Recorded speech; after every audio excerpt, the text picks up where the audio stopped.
Ceará Global 2020, o futuro em 360 graus.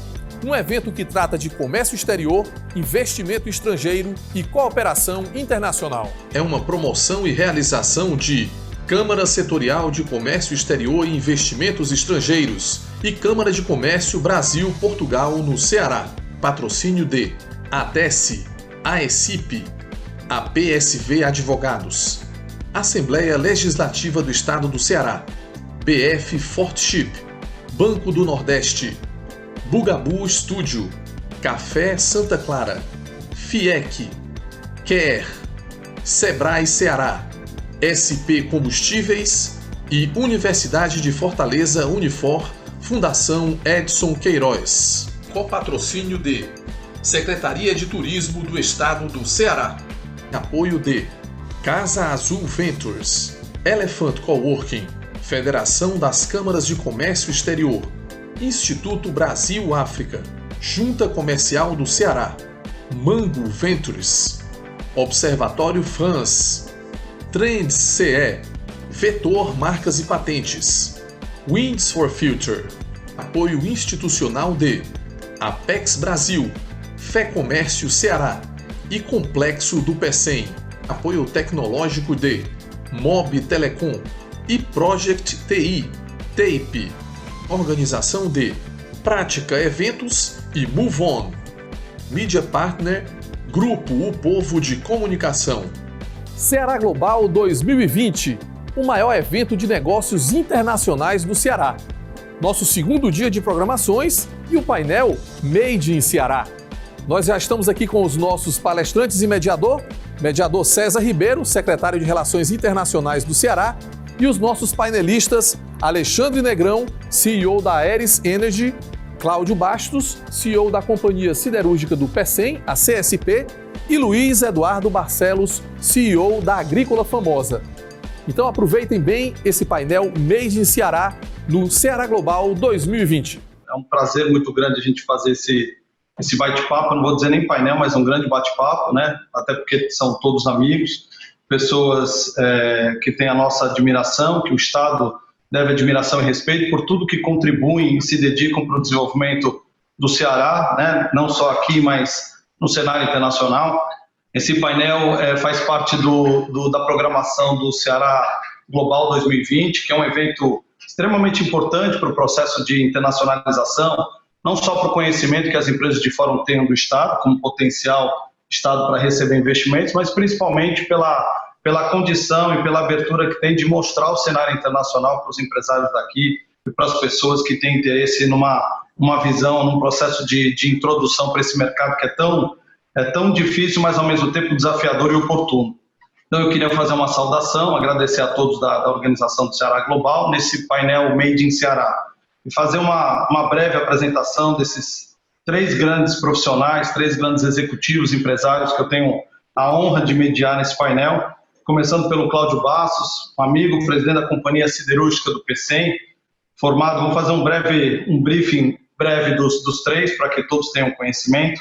Cláudio é formado em Economia pela UNB em Brasília e mestre em Economia pela Universidade Federal do Rio de Janeiro.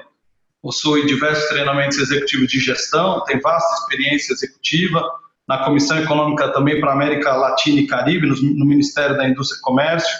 E antes de chegar à presidência da Companhia Siderúrgica do PECEM, a grande indústria instalada no estado do Ceará, já desde 2016 para 2017, atuou por 15 anos na Vale em diferentes países, entre eles a Indonésia, Singapura, e por 6 anos e meio foi presidente da Companhia Mineira no Peru. Então hoje o atual CEO da CSP, com uma referência mundial em termos de segurança, qualidade, desenvolvimento tecnológico e sustentabilidade na produção de placas de aço. Alexandre Negrão, outro amigo extremamente competente, CEO da Aeris Energy, uma das maiores empresas do segmento de energia renovável no Brasil, hoje no mundo. É um grande prazer tê-lo aqui também, Alexandre. Tem 34 anos, é o CEO da Aeris, localizada também no Complexo Industrial e Portuário do PECEM, assim como a CSP, e hoje uma das maiores fabricantes e exportadoras de pás eólicas do mundo. Foi durante 8 anos vice-presidente da Holding Conforto, que é o maior confinamento de gado de corte do Brasil, graduado pela Fundação Getúlio Vargas, possui formação executiva na UCLA, na Califórnia, e na IESE Business School, na Espanha. E também, não podemos deixar de falar, né, Alexandre, foi um grande, espetacular piloto profissional aí de automóvel por 10 anos. Prazer ter você, Alexandre, também aqui nesse painel, seja muito bem-vindo, assim como o Cláudio. E nosso também amigo, uma pessoa também que eu tenho uma profunda admiração e respeito, assim como os outros dois, tenho um conhecimento com o Luiz desde a época de mercado financeiro, quando eu ingressei aqui para Fortaleza, lá na época dos anos 90. Luiz Roberto Barcelos, sócio fundador da Agrícola Famosa, também nascido em São Paulo, um conterrâneo, né, de 55 anos, formado em Direito pela Universidade de São Paulo, sócio fundador e diretor da Agrícola Famosa, situada lá na divisa do Rio Grande do Norte com o Ceará, e uma das maiores empresas do setor de fruticultura e a maior produtora de melão do Brasil. Presidente do Comitê Executivo de Monitoramento da Moscas, COEX, diretor institucional da Associação Brasileira dos Produtores e Exportadores de Frutas e Derivados, Abrafrutas, e presidente da Câmara Setorial da Cadeia Produtiva de Fruticultura do Ministério da Agricultura e Pecuária do Governo Federal. Então, isso foi, até pelo tempo, foi um briefing do currículo vasto e do grande conhecimento que os três têm para contribuir, para falar um pouco da sua experiência, tanto no Ceará, como investidores, como empresários, executivos, para que a gente possa debater um pouco desse cenário Made in Ceará. Então, sejam todos muito bem-vindos. Eu queria iniciar a nossa primeira rodada, lembrando que vocês terão de 3 a 4 minutos para poder debater as perguntas, e depois da rodada a gente faz uma segunda rodada, e dependendo do tempo a gente abre uma pergunta geral para os três, para a gente poder debater numa estrutura um pouco mais ampla do assunto. A primeira rodada, Cláudio, eu queria começar com você, te perguntando que hoje, obviamente, a CSP é uma das maiores empresas do Estado, com o maior investimento privado que o Ceará já recebeu, com valor superior a 5 bilhões de dólares, produz em torno de 3 bilhões de placas de aço. Eu tive o prazer de ser presidente da ZPE, depois na época secretário de Desenvolvimento Econômico, quando eu tive um contato maior com você, com a CSP, e reconhecer o tamanho e a grandeza do projeto aqui para o Ceará a nível de desenvolvimento. Queria que você falasse um pouco, Cláudio, da trajetória do projeto, destacando o motivo da escolha da CSP pelo Ceará. Pergunta curiosa, porque todo mundo tem essa curiosidade, né? Por que no Ceará? Porque teriam milhões de razões para ser em outro lugar, né? É lógico que se fosse no Maranhão, no Pará, a proximidade das minas de minério, de ferro seria o racional, tem o porto já operando lá em São Luís, etc. Mas eu acho que determinadas decisões de investimento elas extrapolam o âmbito da própria empresa, né? E um investimento dessa dimensão, a participação e o envolvimento do Estado é fundamental, né? Houve uma clara decisão política, né, no Estado do Ceará em atrair esse investimento para o Ceará.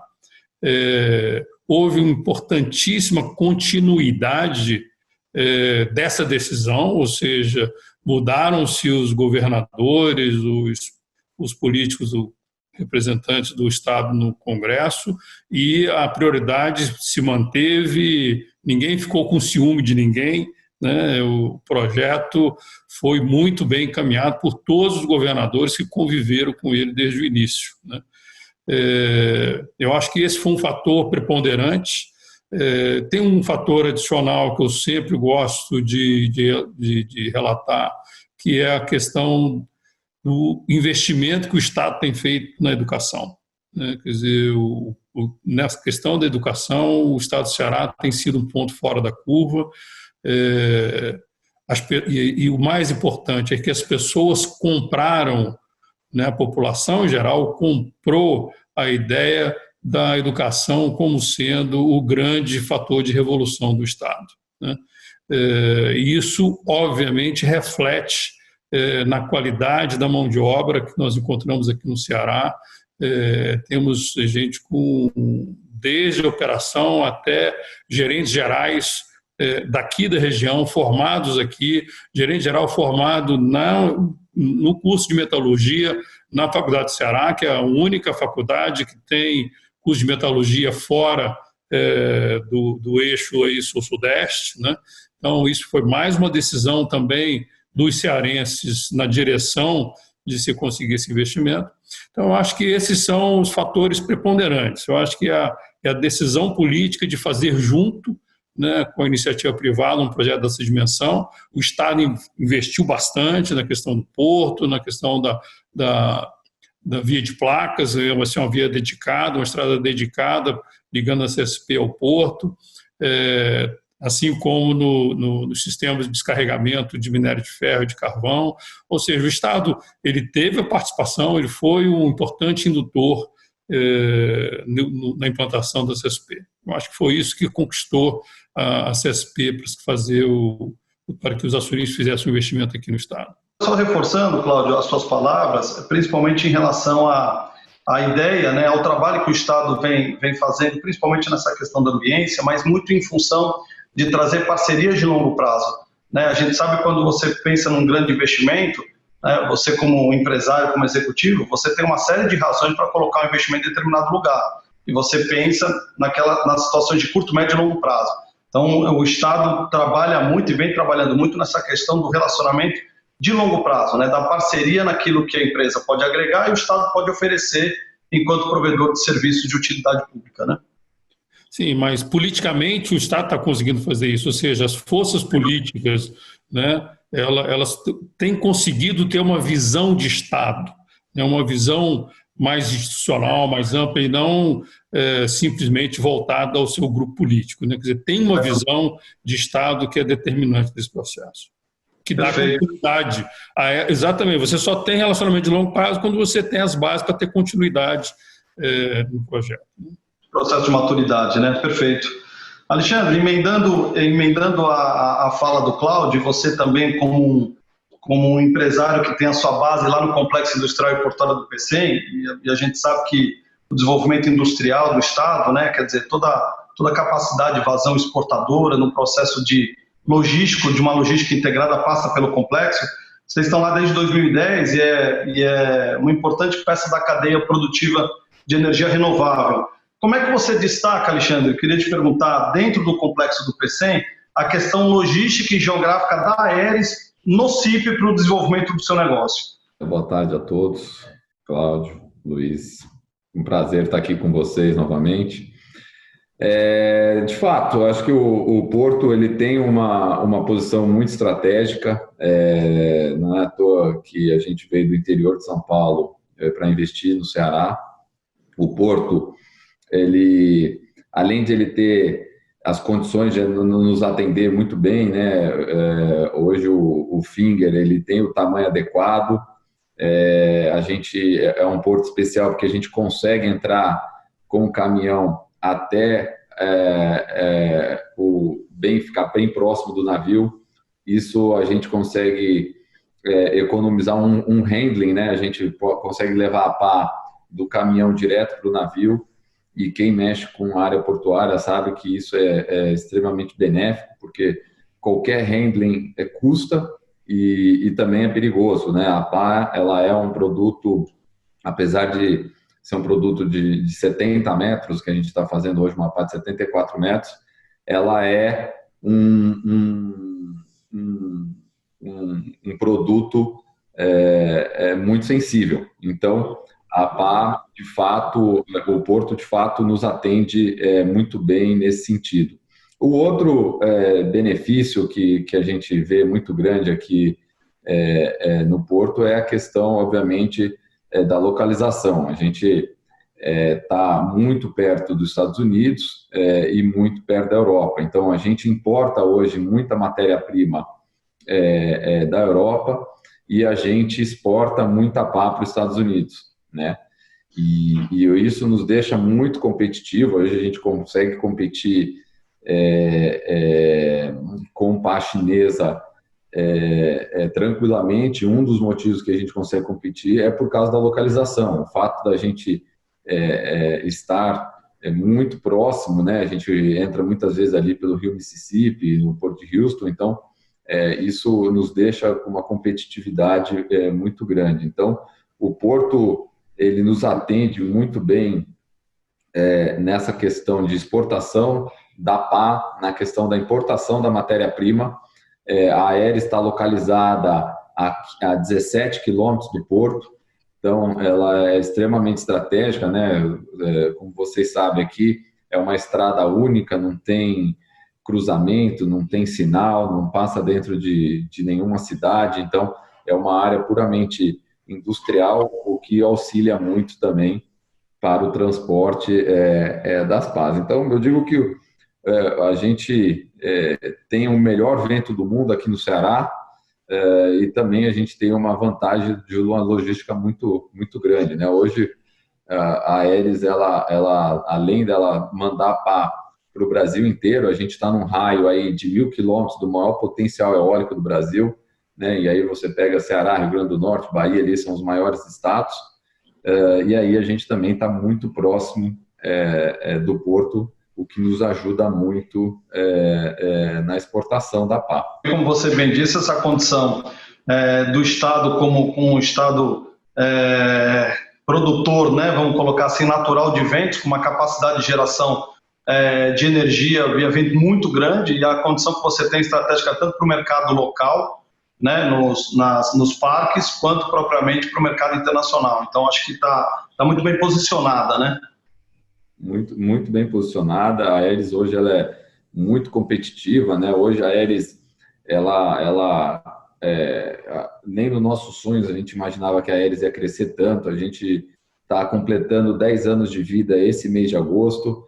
Nós investimos no acumulado desde 2010 cerca de 500 milhões aqui no Ceará.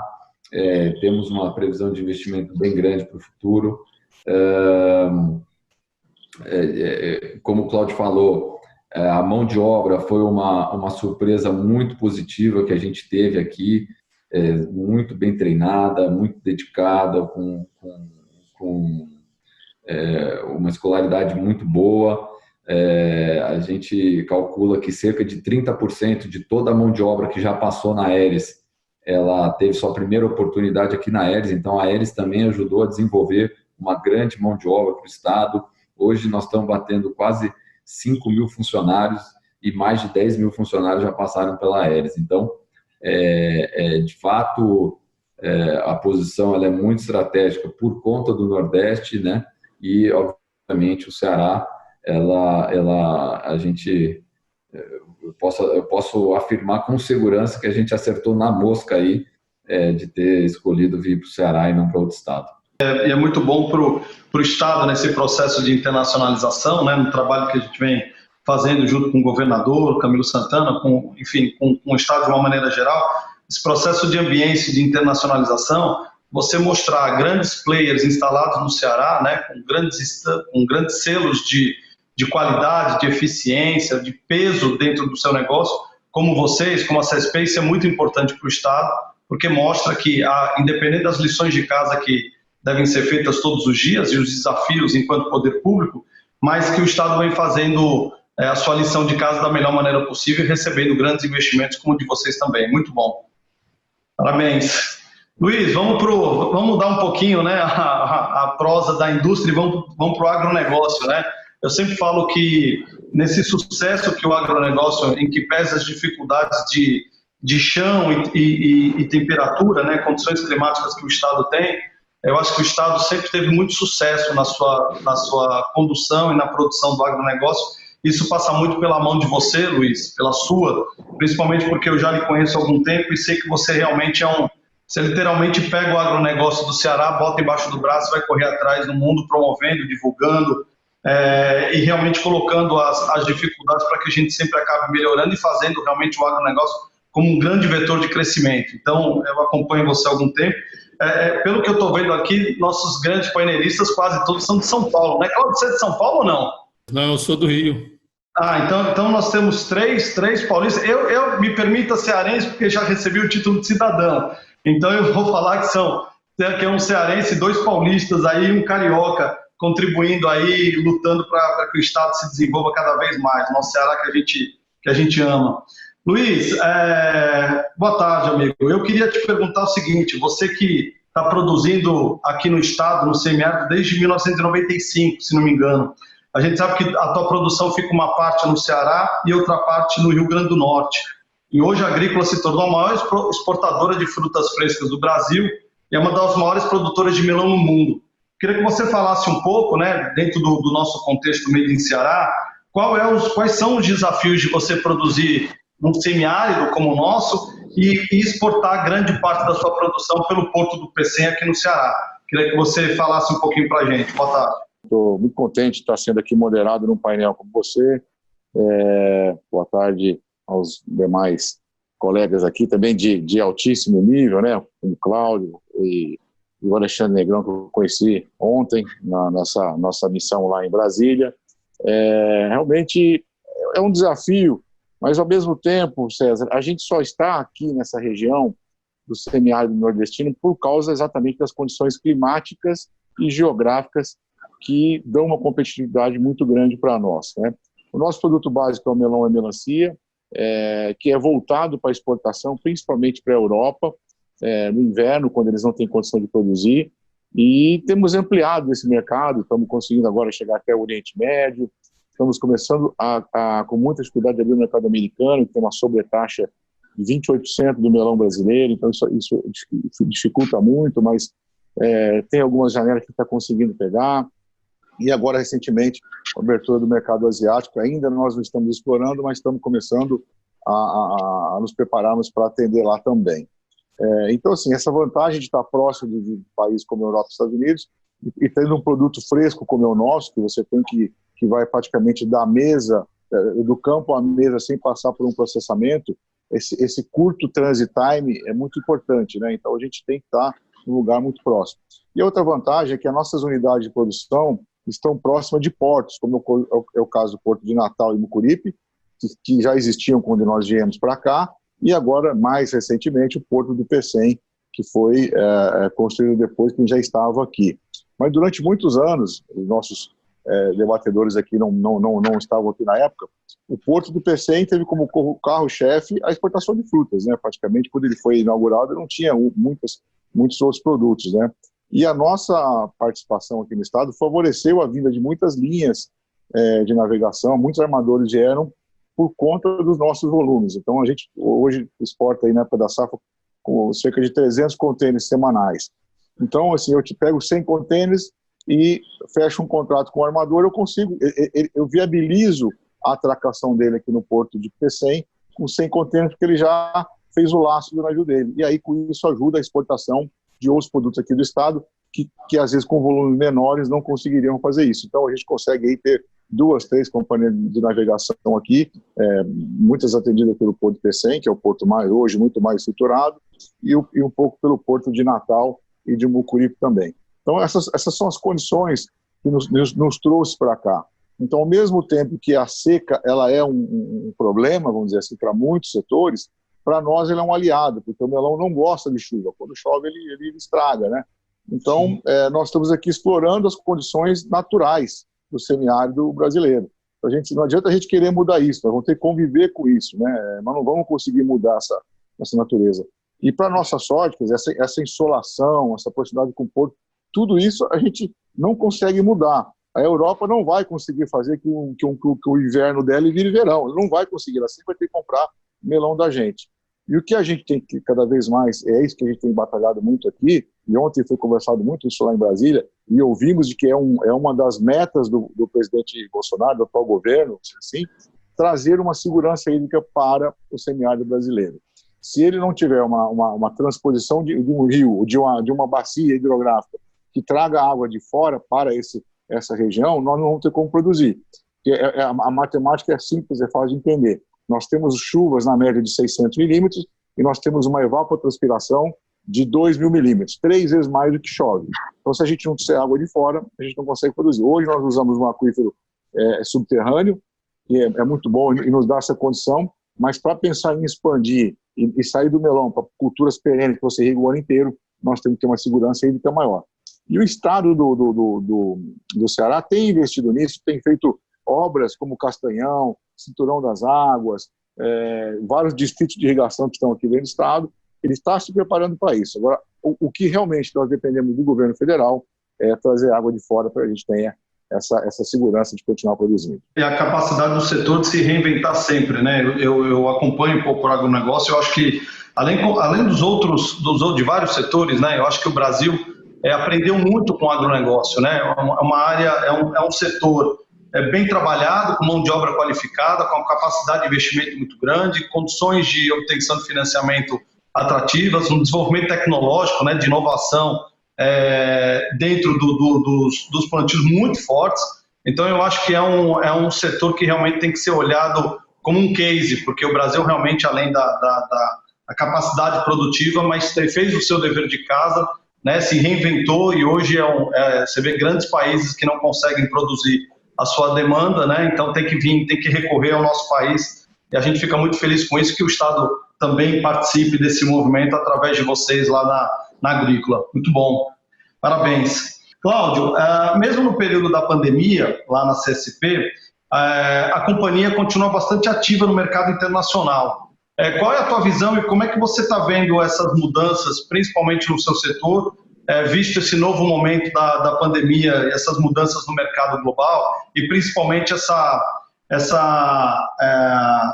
não vou dizer essa briga, esse confronto, né, do G2, como eu vou dizer, entre China e Estados Unidos.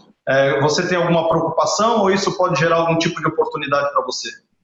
Eu acho que temos uma incerteza muito grande pela frente aí para a gente, né? A gente não sabe qual vai ser o desdobramento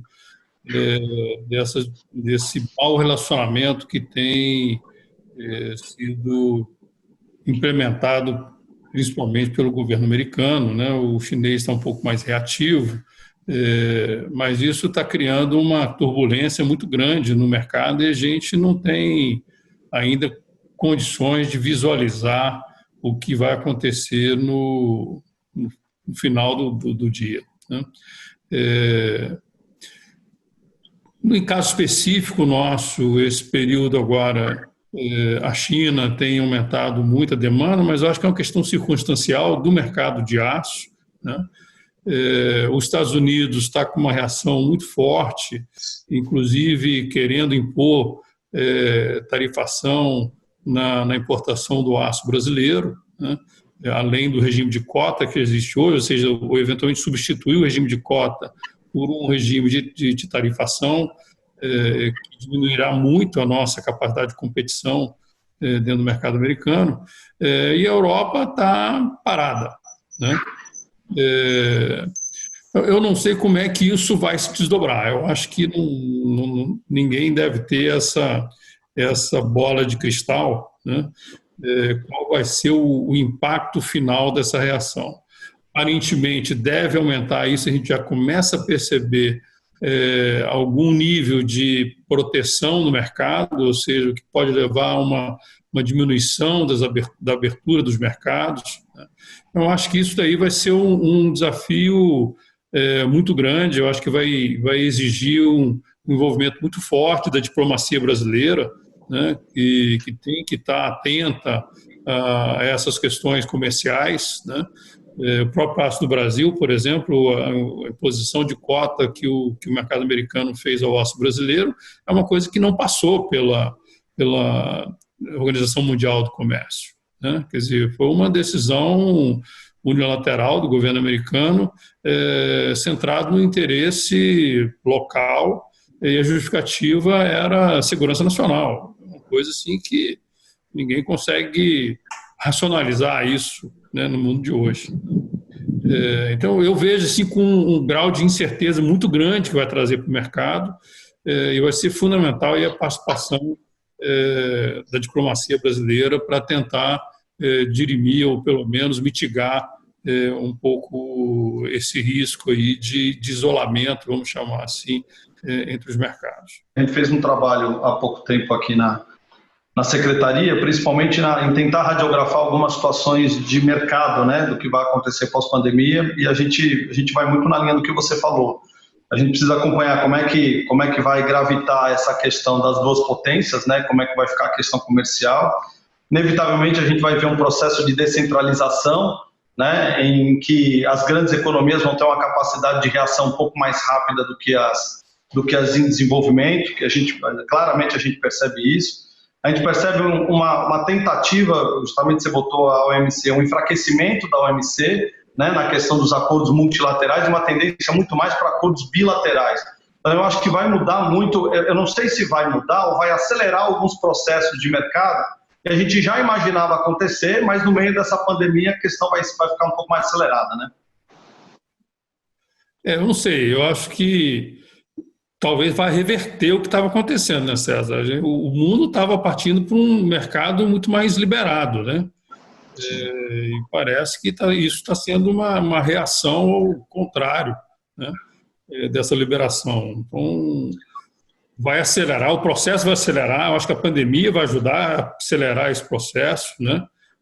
As perdas vão ser grandes em todos os lugares do mundo, mas então acho que isso sim vai acelerar, mas não que já estivesse acontecendo. Eu acho que a gente estava indo numa direção e agora o mundo resolveu mudar a direção por conta dessa animosidade aí entre os dois lugares. Perfeito. Na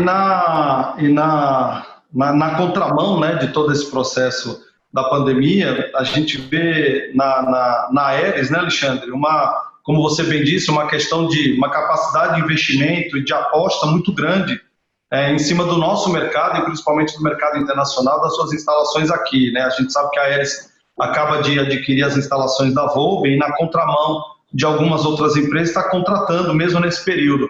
Queria que você falasse um pouco da estratégia e dos planos de crescimento, obviamente, dessa visão de mercado que você tem a partir dessa nova aquisição das instalações da Volvo e falar um pouquinho desses planos, Alexandre. César, de fato, a gente cresceu na pandemia, a gente, desde o começo do ano, a gente contratou mais de 500 pessoas, crescemos no segundo trimestre em relação ao primeiro trimestre em relação à produtividade. Eu acho que o mundo ele vai vir mais sustentável, né, no pós-pandemia. Eu acho que o mundo ele vai vir um mundo, acho que as pessoas estão se conscientizando mais, né? Acho que eu falo que o ser humano sempre teve uma dificuldade muito grande de acreditar naquilo que ele nunca viu, né? E a gente nunca tinha visto isso que está acontecendo.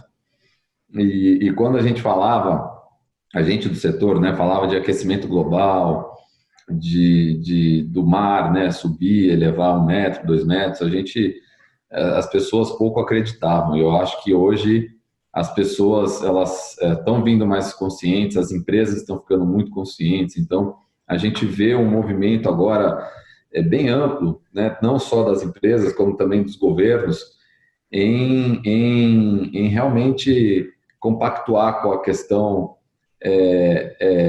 do aquecimento global e da expansão das renováveis. Então, eu acho que todas as renováveis em geral, aí, principalmente eólica e solar, estão ganhando muito espaço, elas já vêm ganhando espaço e acho que vão ganhar espaço com uma celeridade maior. As grandes empresas, né, multinacionais estão se comprometendo, né? Se a gente vê Apple, Microsoft, Ambev, todas essas se comprometendo em ser carbono zero de emissão, né, no NET. Então, com certeza, a gente vê esse movimento muito acentuado aí no comprometimento do governo, dos governos em gerais com as energias renováveis. Isso é muito bom, porque hoje a eólica, junto com a solar, ela já é a energia mais barata do mundo. Porém, obviamente, ela precisa de um subsídio, ela precisa de um apoio nos próximos 2 anos, porque com a pandemia a demanda como um todo reduziu, e aí aqueles preços de energia, né, o preço de todos os commodities como um todo caíram. E aí, obviamente, aquele business plan que todas as empresas já haviam se desenvolvido, eles mudam de patamar, então é super importante que todos os governos mantenham esse apoio, né, e continuem com o apoio a esses 2 setores, né? A gente, tanto China quanto Estados Unidos, que são os 2 maiores players no mundo, já anunciaram a extensão do subsídio para os próximos anos, que eles já haviam anunciado que iriam reduzir, eles já anunciaram que vão continuar com o subsídio. Então, a Aeris está muito bem posicionada nesse contexto, né? A gente a gente é muito competitivo para as Américas como um todo, né? A gente fala, então, América Central, América do Norte, América do Sul, a gente é muito competitivo para essas plantas, para esses países, para mandar a pá para esses países. E, de fato, a demanda a gente tem visto muito forte. Eu acho que o setor está se mostrando muito resiliente. Durante a pandemia, a gente não teve nenhuma ligação, nenhum cliente falando, olha, segura um pouco, perdi a demanda, aconteceu isso, né, algum parque está reduzindo a demanda aqui, olha lá, ou seja, a gente não teve isso. Obviamente, a gente teve um problema operacional, como toda a indústria teve um problema operacional, então, transporte de matéria-prima como um todo sofreu, né, muitas pessoas, né, diminuiu o quadro de gente em muitas empresas, então, de fato, a velocidade da implementação da eólica, ela diminuiu como um todo, mas a demanda continuou. Então, acho que é super importante isso, e isso vem de encontro com a aquisição que nós fizemos da Woben. Ali, a Woben, a gente vai dedicar aquela planta pelos próximos 1 ano e meio para exportação. A gente deve aumentar a nossa capacidade produtiva em cerca de 30% em número de pás, e nós estamos, né, nesse momento fazendo algumas modificações para adaptar o nosso modelo de pá, e nós vamos começar a produzir agora no começo de setembro, já deve começar a sair as primeiras pás. Então, essa aquisição da Woben, para nós, ela é um movimento natural, dado o momento do mercado, dado o momento do mundo. Obviamente, tem vários riscos que a gente enxerga, né? Como o Cláudio falou, esse acordo bilateral de China e Estados Unidos, a gente nunca sabe o que vai acontecer, porém, de fato, o contexto ele é muito, muito favorável. Eu acho que, de fato, o mundo ele acordou para essa questão da poluição, do aquecimento global, e eu acho que tanto a solar quanto a eólica elas estão muito bem posicionadas, e eu acho que o Brasil está muito bem posicionado e tem aí a faca e o queijo na mão para ser destaque também na área do vento. Hoje, o vento, a energia eólica, ela é a segunda maior matriz dentro do Brasil, né? A gente tem a hídrica e depois já vem a eólica. Nós temos cerca de 16 gigawatts instalado, 8 gigawatts para ser instalado nos próximos 4 anos. Então, eu acho que o Brasil tem uma grande oportunidade para se mostrar um grande player nas renováveis. A gente já é hoje o país com a matriz mais renovável do mundo, então eu acho que a gente tem tudo para continuar sendo protagonista nessa história. Que bom, eu não tenho dúvida, e vai continuar contribuindo para que as nossas exportações atingem níveis recordes, né? A gente teve um processo, obviamente, da pandemia, mas a gente já tem os dados de junho de 2020, que as nossas exportações aqui no Ceará bateram 950 milhões de dólares, então a gente espera realmente até o final de 2020 que a gente cumpra os 2 bi, né, de dólares, como a gente fez em anos anteriores, e certamente com os 3, né, que representam os respectivos setores daqui de vocês, representam mais de 70% da nossa pauta, então a gente não tem a dúvida, a gente fica muito feliz quando a gente tem um mercado, como a gente diz nas ações, um mercado comprador, né, quando a gente tem esse momento bom no mercado para poder gerar esse resultado para o Ceará e fazer a balança do Ceará favorável e equilibrada do jeito que está sendo a partir da entrada aí da CSP. Parabéns também, Alexandre. Luiz, eu queria falar um pouquinho, falando tanto de Estados Unidos e China, né? Eu tive a oportunidade de visitar algumas vezes a China, e eu falo que a China, eu vejo na China, o pessoal vê muita situação da China, eu vejo muita oportunidade, né? Eu acho que toda dificuldade de mercado, se você olhar por um outro viés, ela acaba gerando oportunidades, se bem trabalhadas, acabam gerando bons negócios. E a gente sabe que no final do ano passado houve um acordo, né, que viabilizou a exportação do melão brasileiro para a China. Queria que você falasse quais são as suas expectativas em relação a esse mercado, falando aí de mais de 1 bilhão e 400 milhões de novos consumidores aí para o seu produto. Queria que você falasse um pouquinho dessa oportunidade.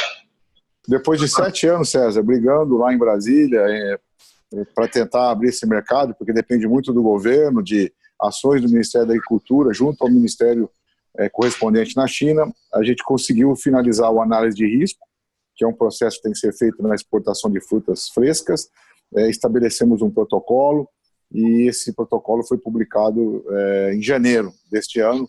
Infelizmente, quando o comércio já estava no auge da pandemia na Ásia, depois entrou aqui no Brasil, a gente acabou ainda não operacionalizando essas exportações. O potencial ele é imenso. Para dar uma ideia para vocês entenderem, o Brasil todo planta 20 mil hectares de melão aqui nessa região nossa, entre Rio Grande do Norte e Ceará. É o único lugar do mundo, do Brasil, que se planta melão. Desses 20 mil hectares, 10 mil, correspondente a 10 mil vão para exportação, e o correspondente a 10 mil a gente consome aqui dentro do Brasil. Nós somos responsáveis por 50% desse market share. A China planta só no período do verão, porque inverno também é muito frio lá, 400 mil hectares para consumo próprio, né? Então, você pegar, eles consomem 400 mil hectares de melão, nós consumimos 10 mil. Então, é 40 vezes mais o consumo que a gente tem no Brasil. Então, assim, se fizer um cálculo de apenas 10% desse mercado chinês, ou seja, vamos esquecer 90%, ficar só com 10%, nós já estamos falando do equivalente a 40 mil hectares. Ou seja, já é o dobro do que a gente já planta hoje, né? Então, isso facilmente nos obrigaria a triplicar o nosso volume. Então, você realmente tem esse potencial. A China é um grande consumidor de melão, então, sem dúvida nenhuma, é um mercado a ser agora buscado. O problema que a gente vive agora, que já está habilitado, estamos nos preparando a mandar algumas amostras para estabelecer uma relação comercial de quais são as variedades, quem são os melhores clientes. A logística, César, porque nós não temos aqui na nossa região nenhum serviço marítimo que atenda diretamente o porto daqui, como o Pecém, por exemplo, e vá até o porto chinês. A distância por si só já é muito longa. Um navio direto aqui, a gente calcula que iria em torno de 30 dias, seja pelo canal do Panamá, seja pelo canal do Suez.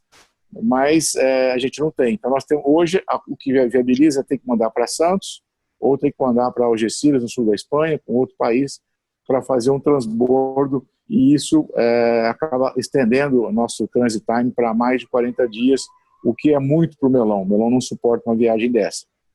Então, nós estamos aqui algumas gestões junto com a companhia de navegação, para que ela venha buscar alguns contêineres, então isso não é viável economicamente, mas tentar ver se o Porto do Pecém bonifica em alguma redução de taxa de atracagem, o operador portuário fazer alguma coisa, a gente também, para que a gente junte os esforços para conseguir começar pelo menos a mandar algumas amostras, porque nós estamos naquela situação de quem nasce primeiro ovo ou galinha. Nós não temos navio, não conseguimos fazer volume. Sem fazer volume, a gente não consegue fazer um navio. Alguém tem que começar a quebrar esse ciclo aí. Mas esse potencial existe, agora é o desafio da logística que nos está aí movendo a encontrar quem serão os parceiros que vão começar esse processo. Existe a possibilidade de fazer aéreo, mas a malha aérea, por conta da pandemia, hoje está muito prejudicada e o custo está muito alto. Já é um custo elevado em condições normais, e agora com poucos aviões o custo está muito mais alto, então não viabilizaria você fazer exportações comerciais com o modal aéreo, tem que ser via marítimo mesmo. Então, acho que tem esse potencial e vamos ver o que vai acontecer nos próximos meses. Se a gente puder ajudar nesse processo, você sabe, conta com a gente, ou seja, por via aérea ou portuária, se a gente conseguir identificar alguma oportunidade que precise de algum canal, você sabe que a gente está aqui à disposição, o governo tem trabalhado muito para, dentro das situações, promover os negócios do Ceará, mas principalmente criar viabilidade para que tudo isso aconteça. Eu já recebi a minha mensagem, eu não gosto quando eu recebi já a mensagem de 10 minutos, mas eu não queria terminar sem antes fazer uma pergunta que eu acho muito importante, até pela capacidade que vocês têm de desmembrar esse assunto e de colocar o panorama, de repente, em diferentes aspectos. Eu queria perguntar para vocês, e aí a gente vamos fazer uma troca, eu vou começar com o Alexandre, como é que fica o produto Made in Ceará pós-pandemia? Né? Como é que vocês enxergam essa situação da produção, do negócio de vocês em relação à produção local nesse momento de pós-pandemia? Então eu queria que vocês falassem um pouquinho, aí vocês têm 2 minutos, eu sei que é pouco tempo, mas eu queria uma fala de vocês, começando aí com você, Alexandre. Como é que fica o Made in Ceará pós-pandemia, meu amigo? Eu acho que para nós da eólica aqui, a gente está muito otimista, né? a gente brinca que o empreendedor no Brasil ele tem que ser otimista mesmo, né, por natureza. Então, a gente de fato está otimista. A gente tem as previsões de instalação de energia eólica, tanto no Brasil quanto no mundo, elas são muito grandes, né? A eólica hoje ela é cerca de 10% global da matriz, ela tem um plano de chegar em 40% da matriz global, ou seja, ela vai, além de crescer junto com o consumo mundial vai crescer, a eólica vai ganhar espaço em cima das outras fontes.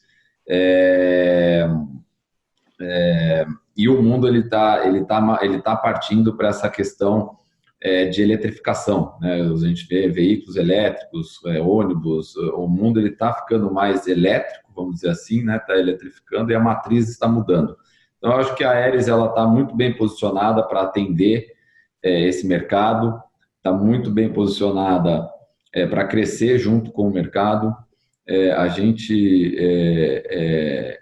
de fato, pretende se tornar uma empresa cada vez mais global, com footprint global, porque todos os nossos clientes eles são multinacionais globais, então é super importante que a gente tenha esse posicionamento global para que a gente possa, de fato, discutir sempre para e passo, né, vamos dizer assim. Então, no pós-pandemia, a gente acredita num mundo mais sustentável, num mundo mais verde, num mundo mais consciente, né? A gente acredita que as pessoas estão vindo mais conscientes, as pessoas estão vindo com uma mentalidade melhor. Eu particularmente acredito que essa polarização que a gente vê não só no Brasil, mas no mundo, eu espero e acredito que isso vai diminuir com o tempo. Acho que é uma fase que a gente está vivendo e acredito de fato, eu acredito demais no ser humano e acredito demais no nosso Brasil. Então, minha mensagem é essa, eu acho que a gente tem que continuar unido, trabalhando, otimista, que a gente vai sair dessa para um mundo melhor. Se nós, enquanto ser humanos, não aprendemos nas dificuldades, nosso nível de insignificância continua sempre o mesmo, né? Então, a gente tem que crescer de alguma forma nisso tudo que está acontecendo, tanto para dentro quanto para fora, né? Eu acho que foi muito bem colocado. Parabéns, Alexandre. Acho que concordo 120% naquilo que você falou. E agora, amigo Cláudio, como é que fica as nossas, não vou dizer as nossas placas, mas como é que fica o nosso Made in Ceará pós-pandemia? Como é que você vê isso, Cláudio? Primeiro, eu queria parabenizar o Alexandre. Eu acho que eu concordo 100% com o que o Alexandre disse, com toda essa avaliação que ele fez, o posicionamento aí da matriz de energia renovável. E eu tenho a felicidade de dizer que nós recentemente recebemos um prêmio das Nações Unidas, né, como um projeto exemplo de sustentabilidade, né, tanto na questão de meio ambiente, quanto na questão de segurança, no respeito e no provimento de alavancagem para as comunidades que estão ao nosso redor, né, e como incorporá-las, principalmente a mão de obra local no nosso projeto. Então, eu sinto assim, muita felicidade em ter recebido essa premiação, e eu concordo 100% pelo que o Alexandre falou. Eu acho que a empresa que tiver com essa percepção da sustentabilidade, não como discurso, mas tiver no seu DNA, né, ela vai ter sucesso no pós-pandemia. Eu acho que, assim como a Aeris, a CSP também está muitíssimo bem posicionada sobre esse aspecto para entrar no mercado mundial de certificação de produção com sustentabilidade. Então, acho que o Made in Ceará vai ficar muito bonito na foto, né? Não só as praias, mas o Made in Ceará como todo vai ficar muito bonito na foto.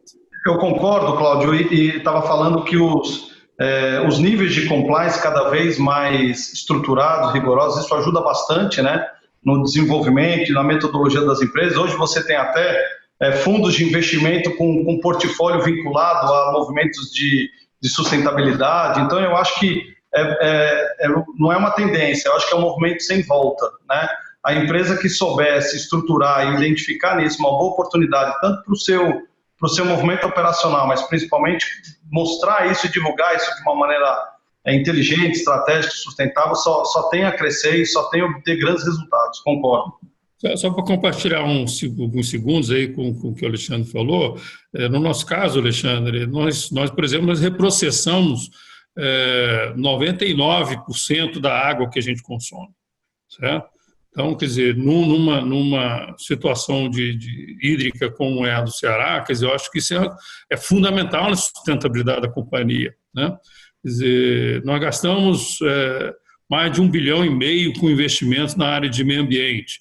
Então, se você não tiver isso no seu DNA, se você não tiver esse compromisso, né, com o ambiente, com a comunidade, certo? Eu acho que você não vai ter sustentação a longo prazo. Concordo 100% com o que você falou. O mundo do futuro pós-pandemia vai ser um mundo consciente. Perfeito. Luiz, nosso Made in Ceará, no nosso agronegócio pós-pandemia, qual é a tua... Você que é um craque nesse setor, como é que você vê, qual é a tua radiografia em relação ao nosso Made in Ceará nesse movimento todo pós-pandemia 2020? Eu também vejo com bastante otimismo, concordo com o que meus colegas aqui disseram. Eu acho que a gente já vinha muito, muito positivamente o agronegócio respondendo bem essas demandas de consumo. A fruticultura, né, no nosso caso, é um alimento saudável, rico em vitaminas, sais minerais. Então, mais do que nunca, os seres humanos se preocuparão com seus sistemas imunológicos, então partirão para consumir mais fruta. A gente já está vendo isso, houve um aumento de demanda nesse período. Então, eu vejo também com bons olhos, e a gente também, essa questão de certificação, já há 20 anos temos que ter todas elas para poder exportar, desde das mais simples, as mais complicadas, como o Rainforest Alliance, por exemplo, questão ambiental, socioambiental, segurança alimentar. Então, eu acho que o Ceará, você vê aqui o exemplo, né? O Alexandre importa matéria-prima, exporta uma pá. O Cláudio está exportando chapa, não está exportando minério de ferro. A gente pega o nosso melão aqui, coloca lá no supermercado Tesco, no Lidl, no Aldi, lá na Europa. A gente está agregando valor nos nossos produtos, né? Que eu acho que isso é muito importante, é o passo que o agronegócio vai ter que dar. Em vez de exportar soja, mandar o farelo de soja, em vez de mandar milho, vai mandar carne. Quer dizer, nós temos que agora começar a trabalhar esse avanço na cadeia produtiva. E essa pandemia, eu vejo assim, fazendo um comparativo com o esporte que o Alexandre conhece bem. Eu acho que o Brasil vinha numa corrida algumas voltas atrás dos seus concorrentes. Eu acho que a pandemia veio como um safety car para juntar todo mundo de novo e nós estamos preparados para uma relargada. Eu acho que quem relargar agora bem é quem vai ganhar essa corrida daqui para frente. Então, eu acho que o Ceará está preparado para isso, tem infraestrutura, tem um porto adequado, tem a visão dos seus governantes, que é uma visão de continuidade, interessa quem está lá à frente ou quem não está. E é por isso que acho que dentro do estado, todos os estados do Nordeste, que tem todas as características que me disseram até aqui, ou seja, seca, proximidade ao mar, tudo isso outros estados têm também, mas nós estamos aqui porque o estado do Ceará hoje tem esse diferencial, que é oferecer para o empresário uma segurança jurídica, uma segurança que ele pode vir e aquilo que foi combinado, aquilo que foi acertado, o que o governo se comprometeu a fazer, ele vai fazer e tem feito, e é isso que um empresário quer ouvir quando ele vai se instalar no estado. É saber até que ponto ele pode confiar naquilo que os compromissos estão sendo acertados. Infelizmente, no Brasil isso não é uma regra, mas aqui no Ceará isso tem sido e é um grande diferencial. E complementando, Luiz, eu sempre falo que, assim, independente de como o governo federal, como o país trata ou lida algumas relações diplomáticas, é importante o trabalho do Estado nas relações diplomáticas que o Estado do Ceará faz com os demais países. Eu acho que, independente do contexto nacional, há um movimento bastante favorável. Claro que a gente sabe das limitações e dos desafios, mas há uma ambiência, como você falou, há uma segurança jurídica, uma capacidade de investimento, uma situação fiscal equilibrada, um nível educacional extremamente consolidado, né, nas referências educacionais, na questão da saúde, na questão da transparência. Você tem grandes players como vocês, como a CSP, como a Eres, como a Agrícola, famosa. Você tem grandes selos, estampas favoráveis para você receber investimentos. Você tem um Porto de Rotterdam, que hoje é acionista do complexo do PECEM. Você tem um grande projeto de hub aéreo com a Air France KLM, você tem um polo tecnológico que está se desenvolvendo aí com grandes data centers, enfim, eu acho que a gente está no caminho certo, o desafio ele é muito grande, mas é que nem você falou, eu acho que se a gente tiver vontade, como a gente sempre teve, de trabalhar e fazer acontecer, eu acho que cabe a nós entregar os resultados e fazer com que a gente saia dessa pandemia mais forte, mais consolidado. Eu queria agradecer imensamente a participação de vocês três, grandes amigos, pessoas novamente da minha admiração. Eu acho que o Estado cresce muito com as companhias e com a capacidade profissional e intelectual de vocês. Alexandre, gostaria de lhe agradecer muito, né, por esse painel, parabéns por todo o sucesso da Aeris e conte também conosco, parabéns por todo esse movimento. Ao Cláudio, amigo, Cláudio, parabéns novamente por trazer um grande projeto, talvez o maior planta industrial que o Estado recebeu nos últimos anos, com uma capacidade de produção absurdamente grande, viabilizando a zona de processamento e exportação. Então, a gente fica muito feliz de ter a siderúrgica no Estado e parabéns pela habilidade que você está conduzindo, com que você está conduzindo a CSP e as estratégias que você faz para fazer com que a CSP cresça cada vez mais. E você, Luiz, um amigo também, que eu já conheço também há muito tempo, parabéns. Você é um visionário, né? Sempre acompanhei você e sempre quando a gente fala de agricultura, do agronegócio no Ceará, a gente faz uma referência a você, pela capacidade que você tem de expandir o teu mercado, de expandir a capacidade produtiva nossa, né? Em que pese dos desafios que a gente tem, como você falou, que a gente tem pela frente, na questão logística, enfim. Mas é muito bom também ter novamente você aqui e parabenizar vocês três por esse movimento, por contribuir para que o nosso Made in Ceará, pelo nosso produto, saia daqui com uma capacidade, com um selo de qualidade absurdamente grande, com plantas absurdamente inovadoras, tecnológicas e com uma planta também de agro muito bem consolidada como você também, Luiz. Então agradeço e fica, eu não sei se tem, mas fica aberta aí algumas considerações que vocês queiram fazer. Mas agradecendo a todos aí pela participação, a palavra está aberta para vocês. Eu que agradeço a todos, um prazer também estar aqui com todos vocês. E César, acho que você tem feito um bom trabalho aí na Secretaria Internacional do Governo e espero que você, passada essa pandemia, consiga continuar atraindo investidores aqui para o Estado, que ganha todo mundo, né? Não ganha só o governo, não ganha só o Estado, ganhamos todos nós aqui que fazemos parte desse Estado que nos acolheu tão bem e que a gente quer cada vez ver ele melhor. Sem dúvida, amigo. Obrigado. Ô César, eu que agradeço o convite, é uma honra estar aqui junto com gente tão importante no Estado. Você é mais do que um líder dentro do governo, um amigo que nos conquistou aí de uma forma muito positiva com o seu trabalho, com sua simpatia e principalmente com o seu compromisso de fazer uma parceria Estado-empresa de forma saudável, positiva, com alto nível de governança e de respeito mútuo. Muito obrigado, parabéns e foi um prazer enorme conhecer você, Luiz Barcelos e o Alexandre Negrão e espero que podemos nos ver brevemente. Obrigado, amigo Cláudio. Um grande abraço, parabéns também pelo desafio de fazer a CSP cada vez maior e melhor. Alexandre. César, muito obrigado. Queria agradecer a você, meus colegas. Muito obrigado. Parabéns pela moderação aí do painel, muito bem feita. Eu queria dizer que também sou grande admirador tanto do Cláudio quanto do Luiz pelo que tem feito aí pelo Estado, pelo nosso Brasil.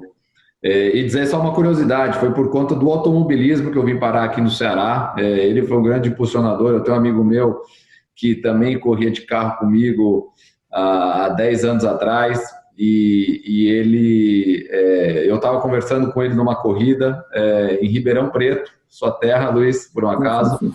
Legal. E a gente estava conversando sobre investimento e eu contei para ele um pouco sobre a ideia da Aeris naquela época, e ele falou, poxa, por que você não vem para o Ceará? Eu preciso te apresentar o Ceará, vem para o Ceará. E aí, na semana seguinte, eu peguei um avião, vim para cá, e eu vim conhecer o Porto, e a coisa fluiu de uma forma muito natural, e foi muito boa. Então, graças ao automobilismo que a gente está tendo essa conversa aqui.